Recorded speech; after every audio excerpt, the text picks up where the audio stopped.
Hello দোস্ত, তো আজ আমরা যাচ্ছি ডিনার করতে জঙ্গিপুরের একটা রেস্টুরেন্টে। সেই রেস্টুরেন্ট দেখে তোমরা বলবে এটা কি রেস্টুরেন্ট। যারা যারা গিয়েছো অবশ্যই চিনতে পারবে রেস্টুরেন্টটাকে, কিন্তু যারা যাওনি তারা চিনতে পারবে না। যারা আশেপাশের এলাকার অবশ্যই এটাকে চিনবে, কারণ এটা খুবই ফেমাস আমাদের এখানকার রেস্টুরেন্ট। যত রেস্টুরেন্ট আছে সব থেকে এটা ফেমাস। সবাই একবার না একবার এই জায়গাটায় গিয়েছে, আমরা তো অনেকবার গিয়েছি, মাঝে মধ্যেই যাই।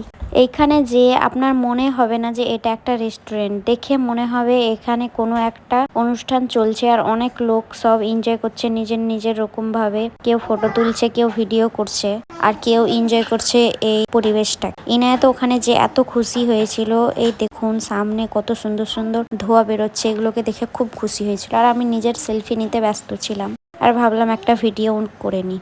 অনেক ভালো লাগছিল এখানে যে প্রথমে যে তো আর খাবারে বসে যায়নি, একটু আশেপাশে ঘুরলাম, এটা ওটা দেখলাম, ফটো ভিডিও এসব করলাম, তারপরে তখন শেষে অর্ডার দিলাম।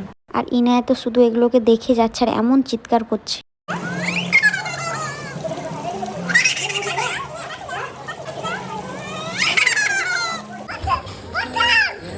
তারপরে আমরা ভিতরে যে বসলাম, আর যেখানে প্রথমে বসেছিলাম সেখানে একটাও মাছ ছিল না। তাই ইনায়া শুধু বলছিল এখানে মাছ নেই, কিছু নেই। তাই আমি অন্য জায়গায় যেয়ে আবার বসলাম।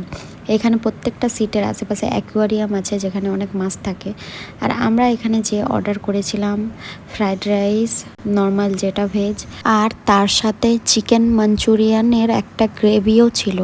আর পরে তখন আমরা একটা বাটার নানও অর্ডার করেছিলাম, তো আমরা ওটাই খাচ্ছিলাম। তারপরে তখন কিছুটা নান, বাটার নানও অর্ডার করেছিলাম, কারণ চিকেন মাঞ্চুরিয়ান অনেকটাই হয়ে গিয়েছিল, তাই নানও অর্ডার করে দিয়েছিলাম। আর একটা কোল্ড ড্রিঙ্কসও নিয়ে নিয়েছিলাম, এইটুকুই।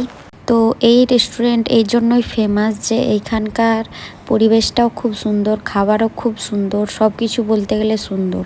আর প্রত্যেকটা খাবারের শেষে এরা একটা করে কাগজ দেয়, ফর্ম দেয়, যেখানে ফিল আপ করতে হয় আর ফিডব্যাক চাই, আর সেই ফিডব্যাক অনুযায়ী এরা উন্নতি করে। তো তারপরে আমাদের খাওয়া দাওয়া কমপ্লিট হয়ে গিয়েছিল, আর ইনায় ওখানে কিছুটা খেয়ে কীভাবে টিস্যু দিয়ে মুখ মুছছে দেখুন। আর খাওয়া দাওয়া কমপ্লিট হওয়ার পর এখানে দিয়ে দিয়েছিল জিরা আর চিনি। প্রত্যেকবারই দেয়, কারণ এগুলো খেলে পারে মুখে একটা সুগন্ধ আসে আর হজমেরও কোনো সমস্যা হয় না, তাই এগুলো দেয় বিলের সাথে সাথে। তারপরে আমরা চলে এসেছিলাম ওষুধের দোকানে, কারণ কিছু ওষুধ কেনার ছিল, তাই আমরা এখানে দাঁড়িয়েছিলাম। আর ও গিয়েছিল ওষুধ কিনতে, আর কিছুটা খাবারও পার্সেল করে নিয়েছিলাম, খেতে পারিনি বলে। আর এখানে বাড়ি যাচ্ছিলাম, যাওয়ার পথে দেখলাম এখানে মেলা চলছে, পুজোর জন্য কিছু মেলা চলছে, প্রচণ্ড বড় মেলা, পুরো রাস্তাতে ভর্তি হয়েছিল। আর তারপরে কিছুটা যেতে দেখলাম এক জায়গায় স্টেজে বাচ্চারা ডান্স করছিল। তো আজকের জন্য এটুকুই, টাটা।